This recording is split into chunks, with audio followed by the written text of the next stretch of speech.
एक बार बाजार में चहलकदमी करते हुए एक व्यापारी को व्यापार के लिए एक अच्छी नस्ल का ऊंट नजर आया। व्यापारी और ऊंट बेचने वाले ने वार्ता कर एक कठिन सौदेबाजी की।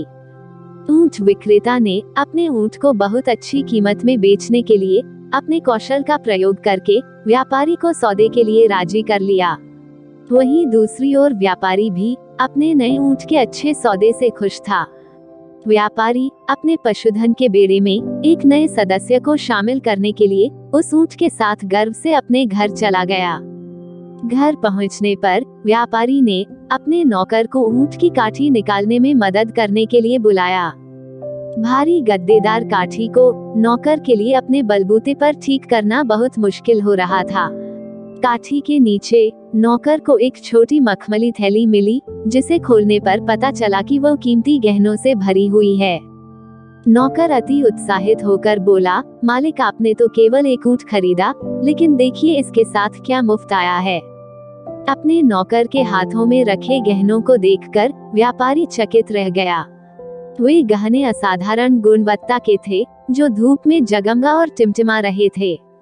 व्यापारी ने कहा, मैंने ऊंट खरीदा है, गहने नहीं।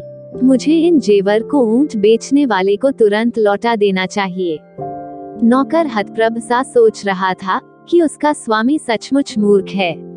वो बोला, मालिक, इन गहनों के बारे में किसी को पता नहीं चलेगा।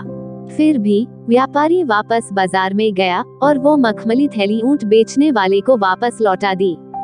ऊंट बेचने वाला बहुत खुश हुआ और बोला, मैं भूल गया था कि मैंने इन गहनों को सुरक्षित रखने के लिए ऊंट की काठी में छिपा दिया था। आप पुरस्कार के रूप में अपने लिए कोई भी रत्न चुन सकते हैं। व्यापारी ने कहा, मैंने केवल ऊंट का सौदा किया है, इन गहनों का नहीं। धन्यवाद, मुझे किसी पुरस्कार की आवश्यकता नहीं है। व्यापारी ने बार बार इनाम के लिए मना किया, पर ऊंट बेचने वाला बार बार इनाम लेने पर जोर डालता रहा। अंत में व्यापारी ने झिझकते हुए कहा, असल में जब मैंने थैली वापस आपके पास लाने का फैसला किया था, तो मैंने पहले ही 2 सबसे कीमती गहने लेकर उन्हें अपने पास रख लिया। इस स्वीकारोक्ति पर ऊंट विक्रेता थोड़ा स्तब्ध था और उसने झट से गहने गिनने के लिए थैली खाली कर दी। वो बहुत आश्चर्यचकित होकर बोला, मेरे सारे गहने तो इस थैली में हैं। तो फिर आपने कौन से गहने रखे? 2 सबसे कीमती वाले, व्यापारी ने जवाब दिया। मेरी ईमानदारी और मेरा स्वाभिमान।